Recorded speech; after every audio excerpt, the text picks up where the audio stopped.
Oh, wow. Locate the source of the grind. Is it my task? It's my task, isn't it? The source of the grind. Where is your family? Where are your parents?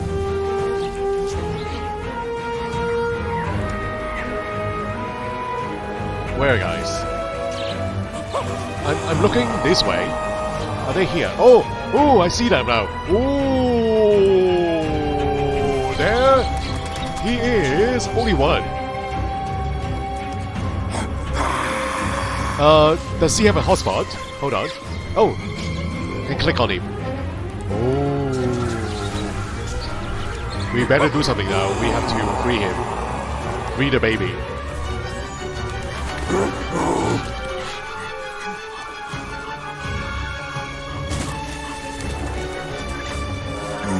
Oh.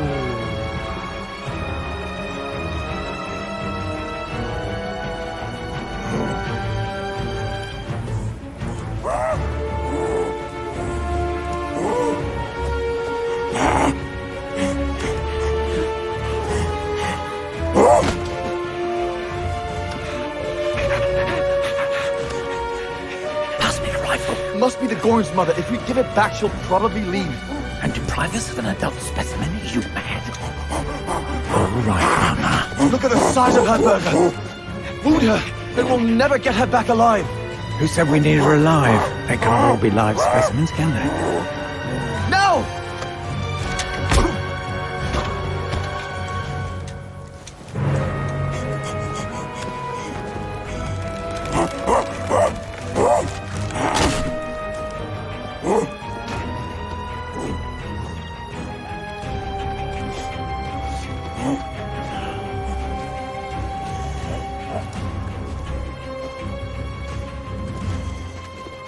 Sorry about that, burger, but I couldn't let you shoot the...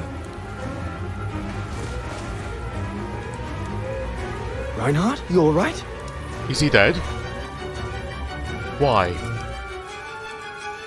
He fell on his head, guys. He's dead. He's killed Burger. Bauer, wait. You saw. It was an accident. He was going to kill the Gorin, sir. So I had no intention to... Shut it, assassin! How dare you call me an assassin?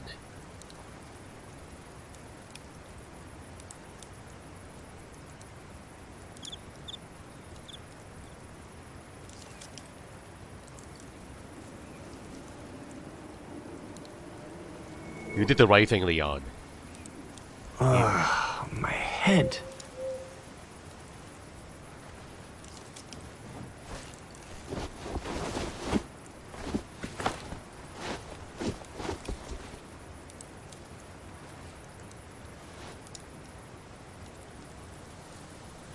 I think they chase after them, guys. Oh, they're still here. Okay.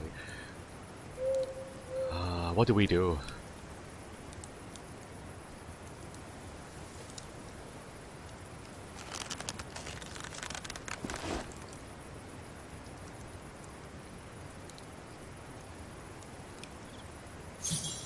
Try to escape. New objective. Try to escape. I need to free myself, guys. That rock is too far away. That stone looks sharp enough.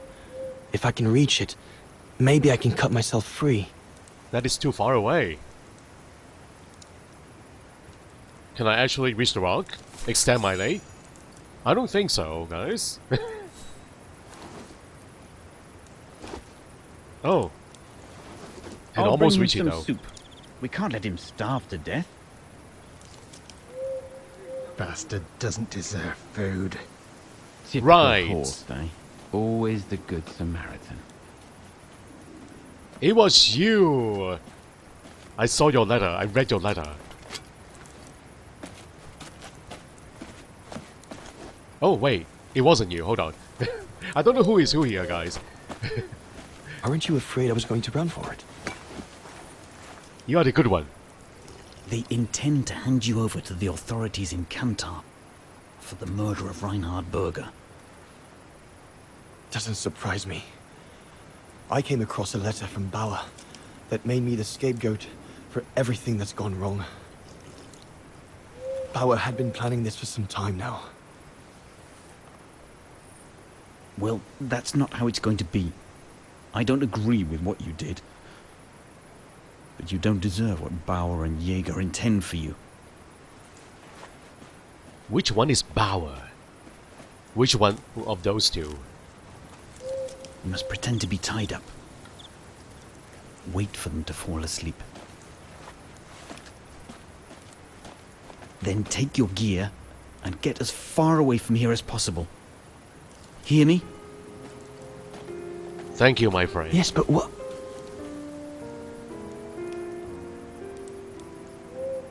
He is a good man.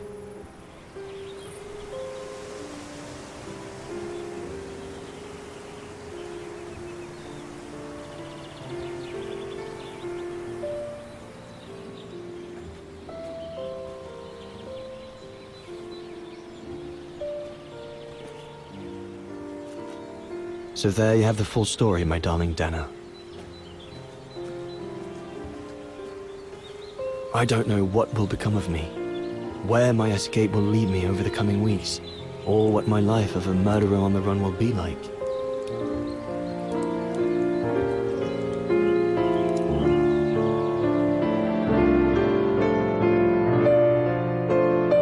Vagan, Ross's house, winter 1937.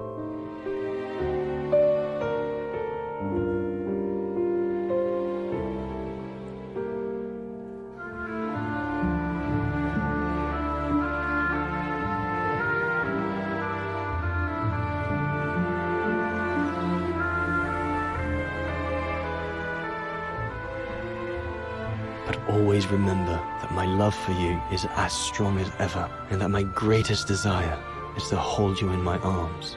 I love you more than anything in the world. Leon, your mountain artist.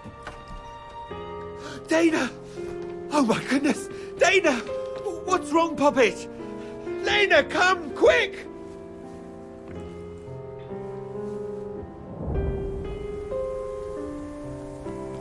So, that good man actually delivered the letter for Leon and brought here all the way back to Lena, guys. Dana.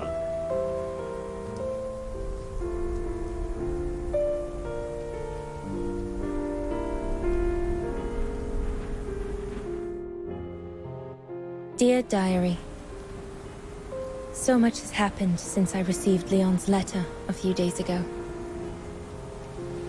I'm slowly recovering. Today, Papa and Mama told me that I was going to leave for a while. I'll explain what's going on, but I don't know where to begin. I need to gather my thoughts as I finish packing my suitcase. She is pregnant! She is pregnant with Leon's baby. Wow.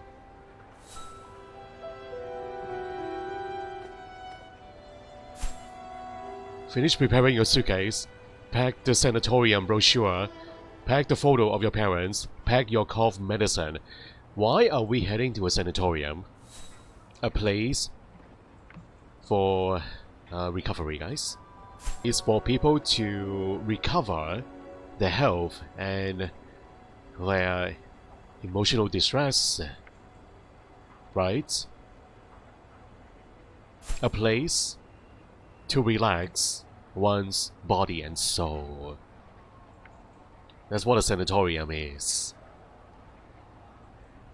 Wow, I can't believe that she is actually pregnant now.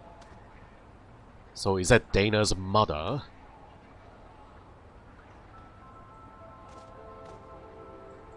So is that Kate Walker's mother inside her womb?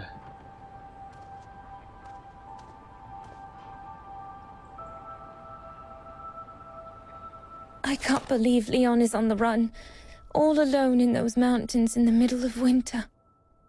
Letter from Leon. The high plateau of Baltaya, October 25th, 1937. My darling Edoites, it has been months since I last wrote. I hate myself for not sending your news for more often, and for not being able to receive news for you, but our expedition has taken us far from civilization and from its conveniences. I find myself now where probably no other modern-day human has ever ventured before. Today, my companions are getting ready to return home.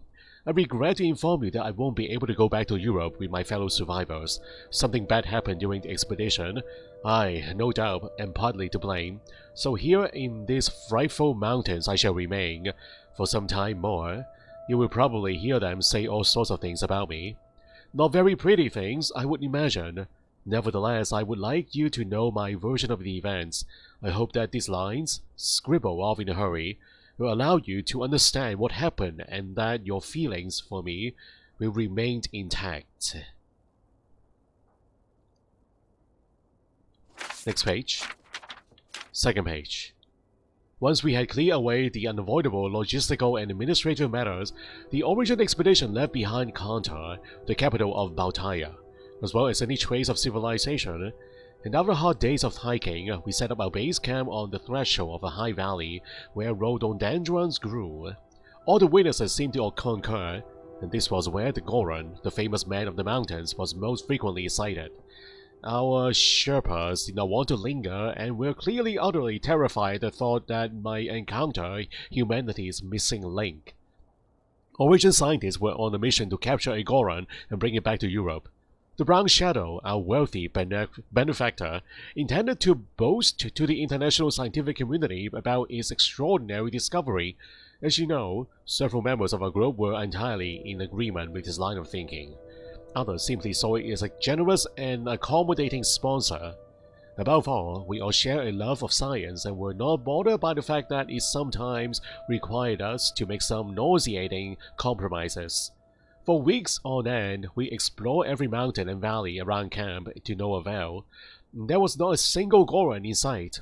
A few blue bears succumbed to our thorough investigations, as they are somehow similar in shape, but the mysterious man of the mountains remained unseen. Autumn was approaching. The river started to freeze at the edges of the prospect of having to head back with nothing for our toil was becoming more and more apparent.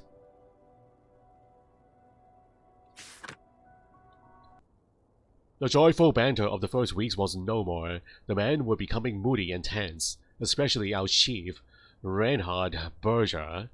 Each morning he sent the team out in every possible direction in search of any trace of the Goron. We were racing against the clock before the harshness of winter forced us back down into the valley. Yesterday at dawn, I left on Reinhard's order to look for Horst Sauer, who had decided to follow the stream up the mountain. So he is the good man, right? Sauer is the guy who let us escape. Now, Horst was undoubtedly the least experienced mountain climber among us, and Reinhard was worried, as he had not yet returned to camp.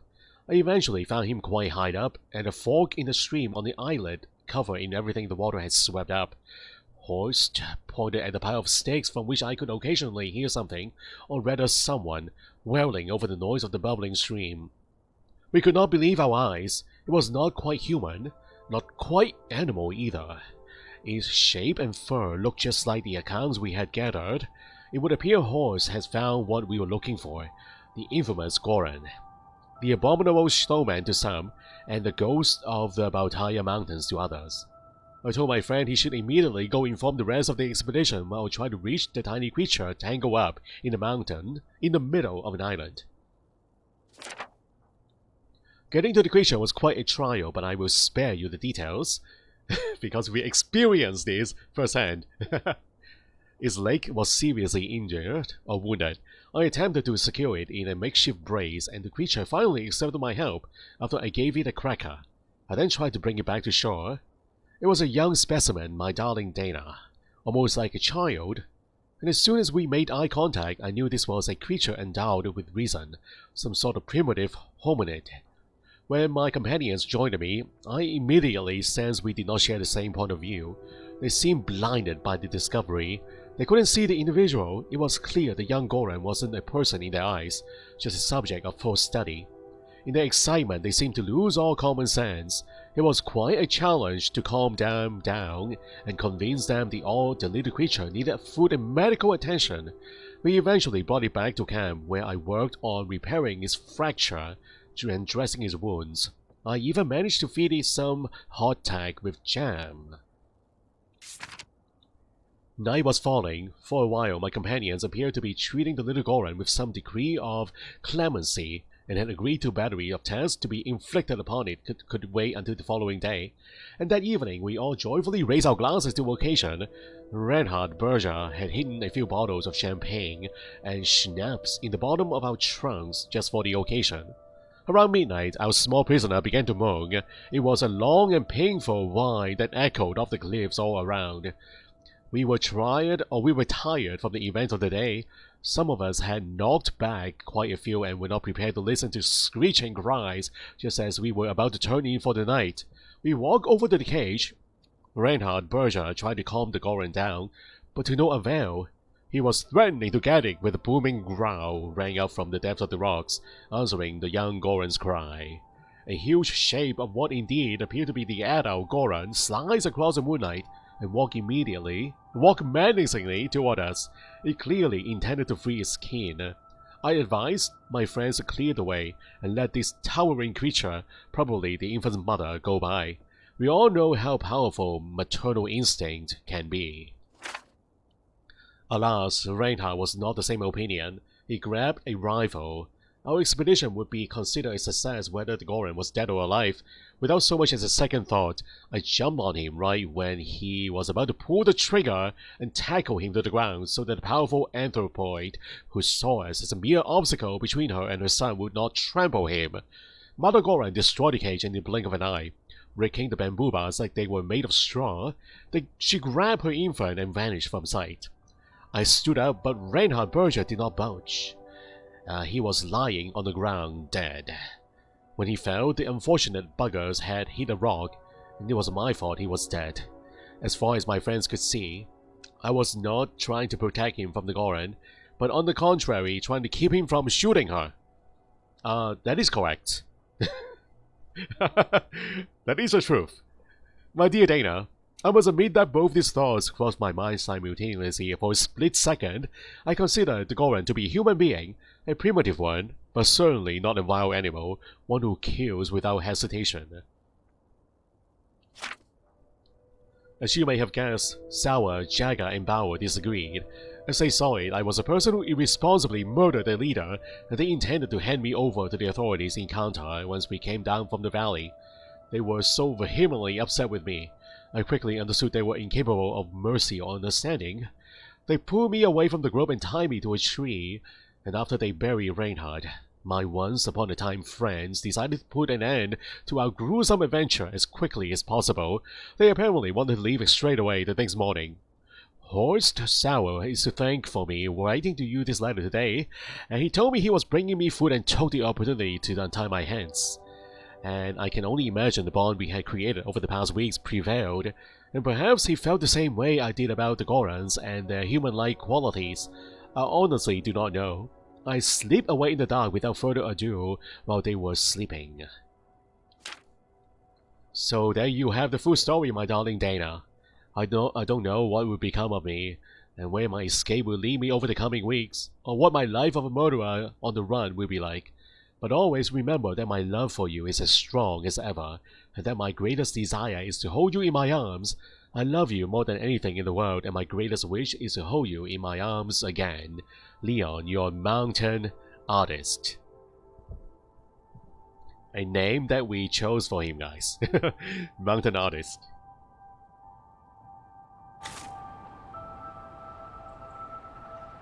I need to finish packing my suitcase before we say goodbye, dear diary.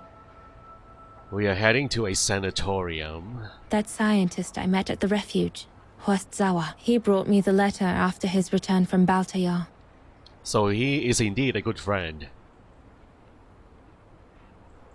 He personally delivered the letter, guys.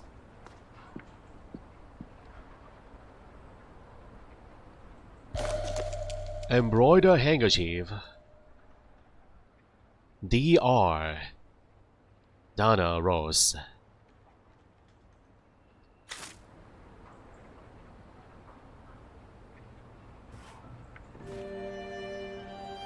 As I said, dear diary, I'm leaving tomorrow. Papa and Mama are sending me to a sanatorium out of town for a few months. They say it's for continuing my convalescence. In other words, to send me and my secret away from prying eyes. My parents have accepted the offer from their longtime friends, the Zimmers, to pay for my hospitalization at the sanatorium. The Zimmers said it was in the name of their long friendship with Papa and Mama.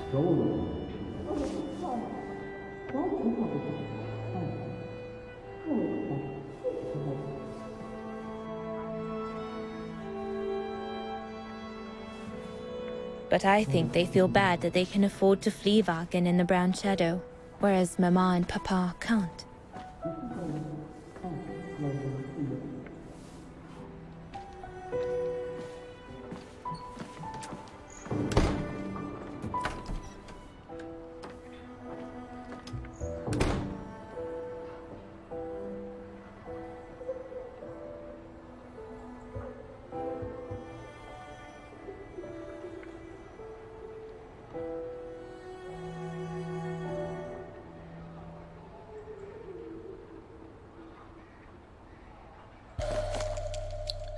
Sanatorium brochure. So, as expected, Dana's parents stay in town.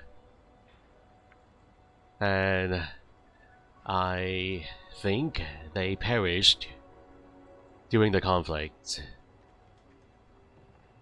We didn't see their names on those memorials though, guys. On those lists. But they most likely did not survive during the war. The ideal summer and winter resort in the most picturesque and enchanting spot looking over the River Dombra. Well, let's hope that's true. It's like a giant castle.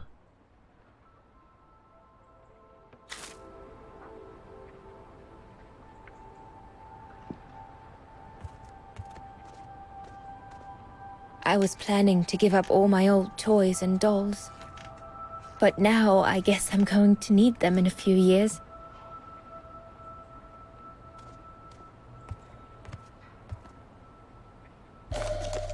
Medication. The medication to treat my cough. Mama is forcing me to take it again since I collapsed after getting Leon's letter. I should pack it. To treat a chronic cough.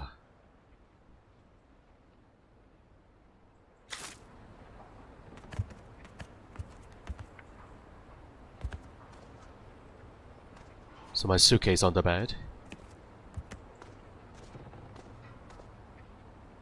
I'll put you away in there as soon as I'm done, dear diary. Better to keep you safe than risking to lose you where I'm going. And that's where it remains. For years and years. Until Kate Walker opened the trunk.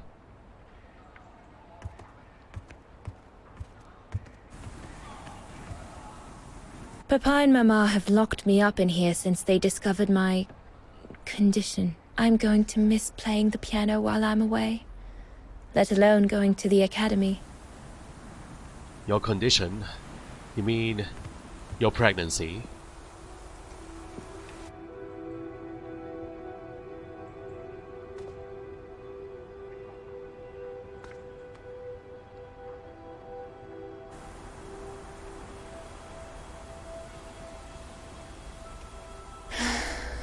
I hope you are well, Leon, wherever you are now.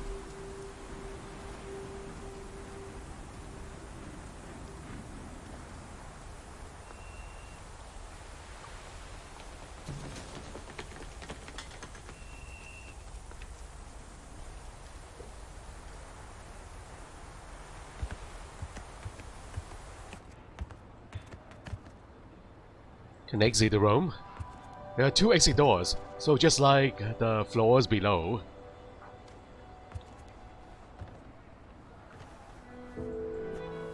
Poor Papa and Mama. They were devastated when the doctor they called after I collapsed discovered my secret. That secret I dared not speak about to anyone. Not even you, dear diary. Now I can tell you. I'm pregnant, dear diary. Leon is the father. There were a lot of tears and screams when the doctor told Papa and Mama. But they finally decided to pretend that the baby will be the foster child of a missing relative.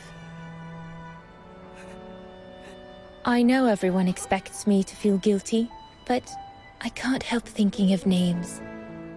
If it's a boy, of course it'll be Leon, to bring his father good luck. And if it's a girl, I think I'll call her Anna. Anna. Anna.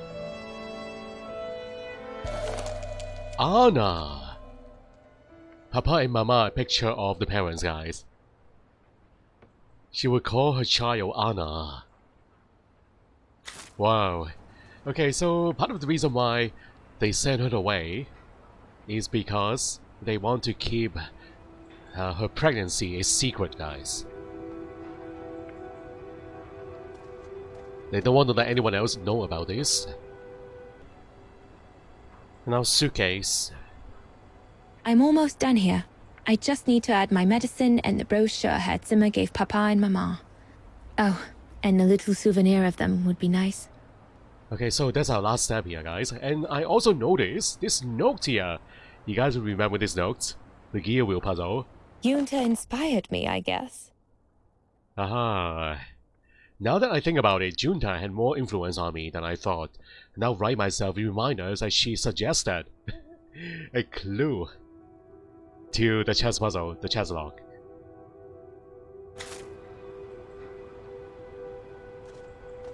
So, have I done anything else?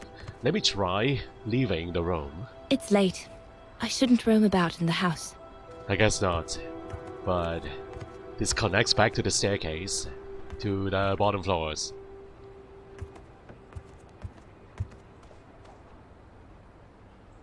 I think that's all we can do.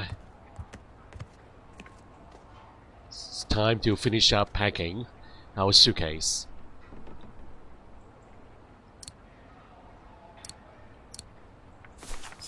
A picture of Mama and Papa. Then we have the cough medicine.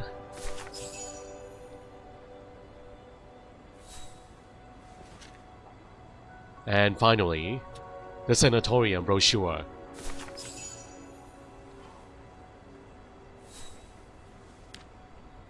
Well, that should be it.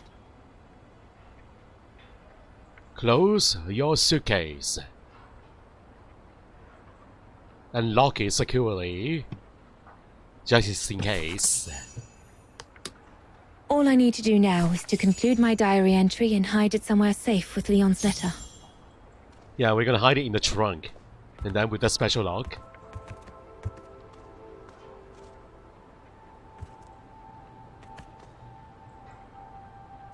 Say goodbye to your diary. New objective.